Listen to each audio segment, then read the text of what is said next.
रहीम मकतूब शरीफ़ 17 उरूज नुज़ूल वग़ैरह सां वाबस्ता कुझु हालनि जे बयान में पंहिंजे मुर्शिद सां ॻोड़े लिखियो वियो। ख़ादिमनि मां वधीक हक़ीर जो अर्ज़नामो इहो आहे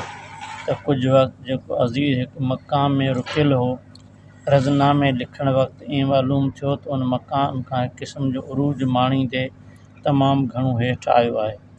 पर पूरी तरह नुज़ूल न कयो आहे,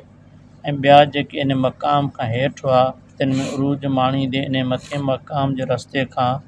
नुज़ूल ॾांहुं रुख़ कयो आहे। उन खां पोइ जेका बि कैफ़ियत पेशेंदी सां ज़ाहिर थींदी त अर्ज़ु कबी, जेकॾहिं मामले वारो धणी ख़ुदि बि पंहिंजे हाल जे खुलण खां पोइ का शइ लिखंदो त वधीक सही रहंदो। जॾहिं नुज़ूल जो मामिलो ज़ाहिर थियणु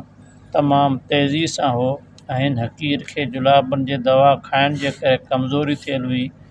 तंहिं करे इन नुज़ूल जे अंजाम ना तवजो न थी सघियो। इंशा अल्लाह ताला ज़ाहिर थींदो।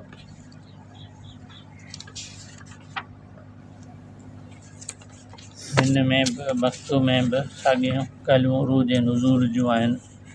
ऐं हिन में इहा ॻाल्हि थोरी चिटी वाज़े थी वई आहे त अज़ीज़ मुतवक़िफ़ मां मुराद हज़रत ख़्वाजा बाक़ी बिल्ला आहिनि, ऐं छो त उहो जेको शरह वारो या तर्जुमे वारो हिते अज़ीज़ मुतवक़िफ़ मां मुराद हज़रत मुजद्दिद पियो वठे, ख़ाकसार वग़ैरह पियो वठे, ऐं हिन में पाण जेको वाज़े चवनि पिया त जेको पाण आहे उहो जेकॾहिं पाण लिखंदो, हाल संदसि जेको उन्हनि जे मथां ज़ाहिर थिए थो, पाण जेके लिखंदो त वधीक सरहंदो, त माना उहे इहो अज़ीज़ मुतवक़िफ़